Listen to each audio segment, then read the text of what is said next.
Look! The ocean! I have been watching this anime shit for 62 hours. I don't know whether or not to get off this train because every day I watch 10 or 11 hours of it, and I just want to stop! Oh, thank God I'm off that train temporarily. Probably gonna watch more, like, today after I finish this session, but anyway. Hello there, everybody, and welcome to part 25 of Super Mario Odyssey. Alright, so in real time, these flowers have now grown into fresh power moons for me to collect because I am a maniac who needs moons in order to survive. Alright, so let's get these. Let's get that. And then this one. I said, and this one. And finally, the one that I can reach. If I can ever reach it. I don't know if I even can reach it because you can't climb it. Actually, you can. Can you even? Because I know, like, it's been several days. And enough time has passed. And yeah, it doesn't matter if your game is, you know, suspended or not. Like, you can totally turn off your Switch. You can put it in sleep mode. And real time will just pass whether or not the game is paused. And even if you're on the home menu like this, real time will just go by. And you can totally wait for those flowers to grow at any time. So yeah, that's all real time. Also, I like how whenever I'm at the home menu, I get more and more Switch games at random. Maybe that should be the gimmick. I just play random games. See what games you spotted that I've been playing a lot of lately. I mean, other than watching that anime, I wouldn't even... Yeah. Anyway, we got this really cool underwater section right here. That's actually really, really cool. I like how, you know, the water ripples are like what you see, which is great. And also something about the 8-bit music I probably should mention is the fact that it's not entirely, you know, 8-bit. You can still hear a little bit of the original track here. It's just, you know, most of it is obscured by the 8-bit. You know, by the 8-bit sounds, you know? Or 8-bit instruments. Because, you know, that's a thing. Anyway, there are 4 different warp pipes here. And each of them go to a different section of this whole entire thing. And, of course, they wouldn't leave you to die. Of course not. And by the way, I did promise that I would talk about the pirate outfit. So I'll do it, like, right after this. Right after I finish up the business of this. And I totally meant to, get that thing.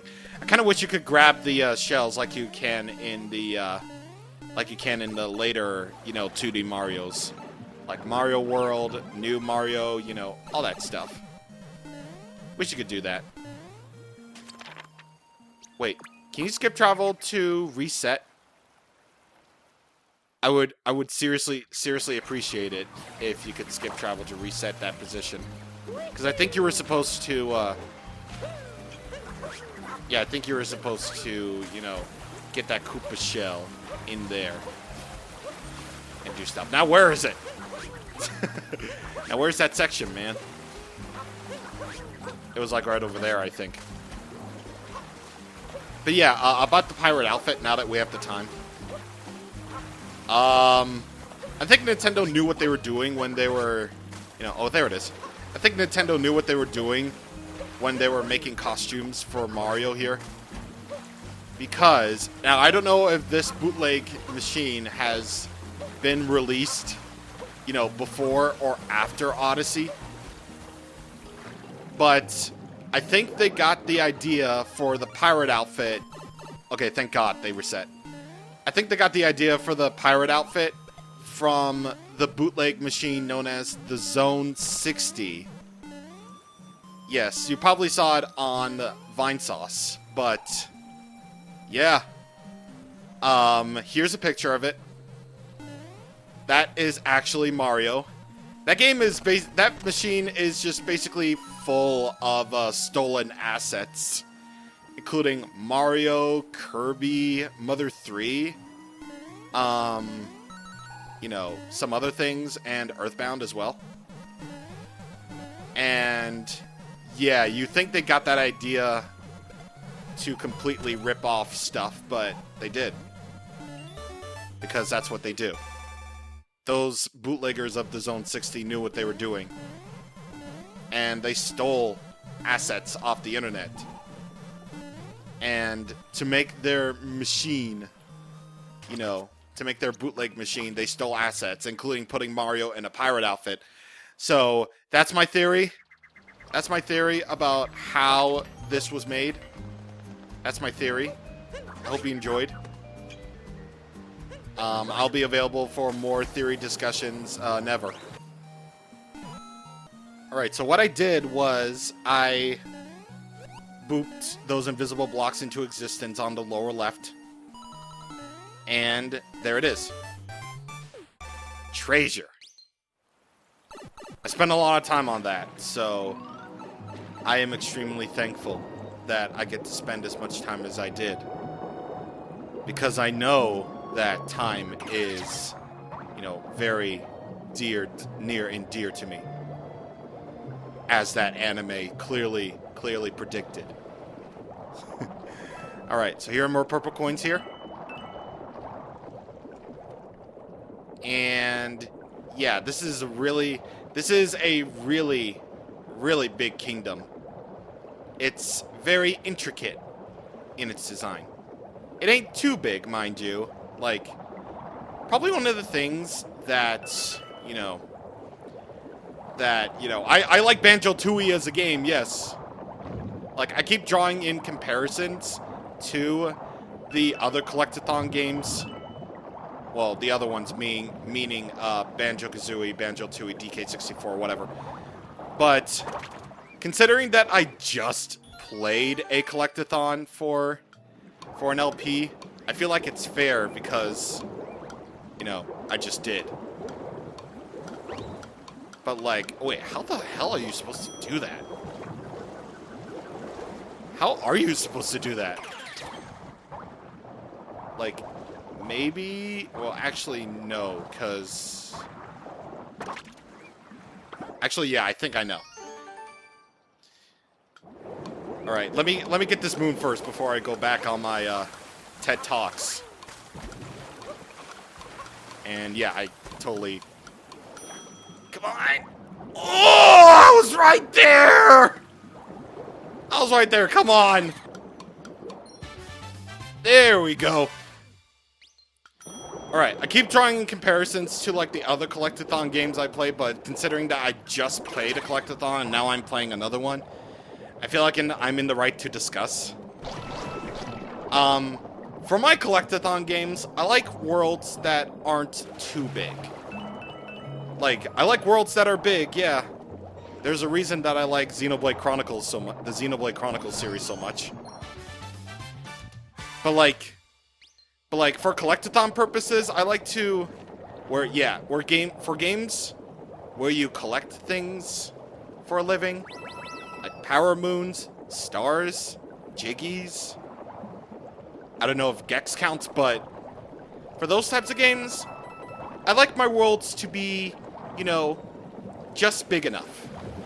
And what that means is I like my worlds to be big, but not too big. Like, not too complicated.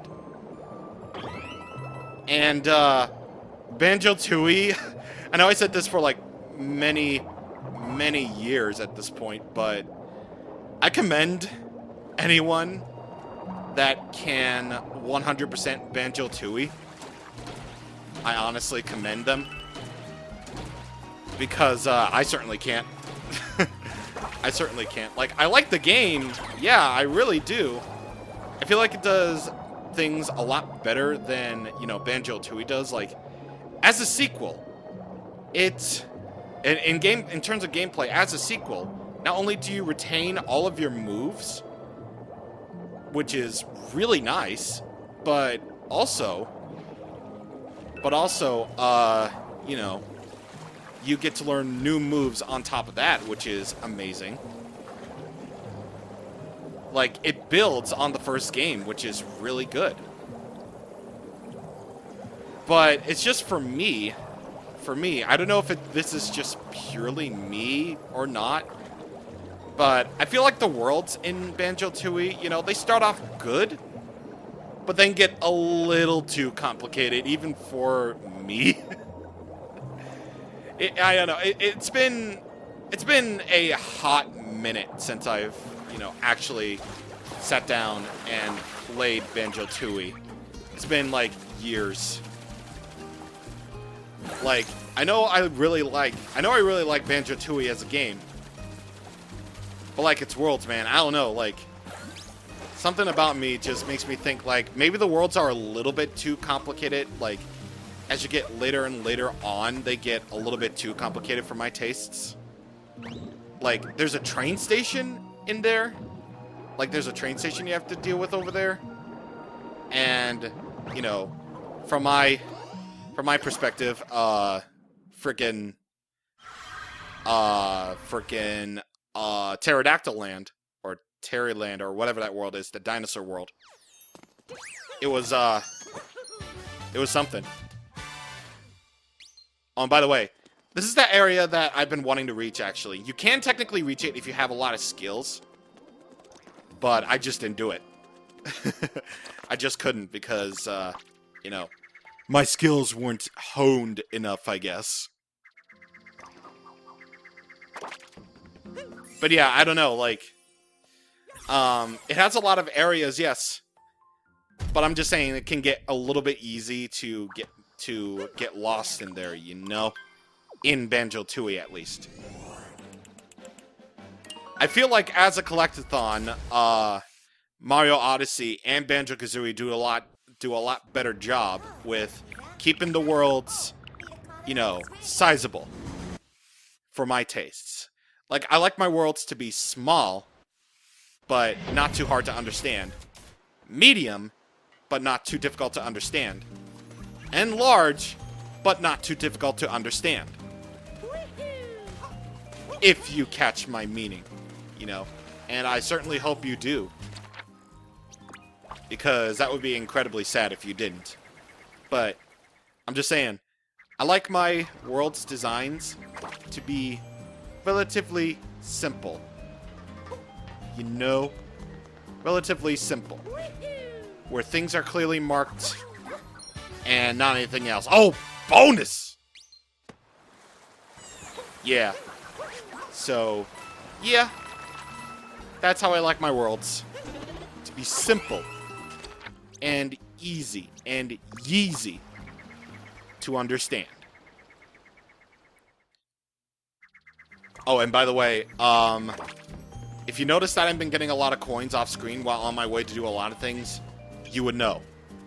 You would know how that works. But anyway, hello, doggy. Hello, dog. What you got? Hope it's another thing that I hope you can jump out of the way, please. Dog. Please. Okay, thank you. Nope. I mean, coins is nice, yeah. So I'm thinking you're supposed to take the dog to somewhere else. The doggy with the hat. Because, you know, that's how he likes to do things. Look at this. You can even play... Oh, wait a minute. He's got something. He's got some. What you got? What you got, boy? I want Mario to have a dog. Like, if Luigi can have a dog, then why can't Mario? Coin. Okay. Yeah, why can't Mario have a dog? If Mario doesn't have a dog in Paper Mario Origami King, then I'll be sad. Even though that game's out already, and it should probably know that he probably doesn't have a dog, but you know what I mean. That game would be entirely ruined if he doesn't have a dog. Because, as we all know, dogs are, you know, the ultimate form of happiness. But anyway, you have all these Goombas right here, and you know what that means. It's time for another daily episode of, not really daily episode, but it's time for another weekly episode of trying to get the Goomba girl. So, I believe you need 5. And you also need to avoid all these. I like how they're shells. Oh, Jesus. Oh! But anyway, this is that route you would have taken should you have been a loser and done it the normal way. And to, well, basically to get to one of the steals, basically, for the fountains. Yeah. Love by the Seaside. Heck yeah. Yeah, I might as well show you the rest of the route. Because they do contain, you know, purple coins. I'm actually amazed that I'm getting all the coins.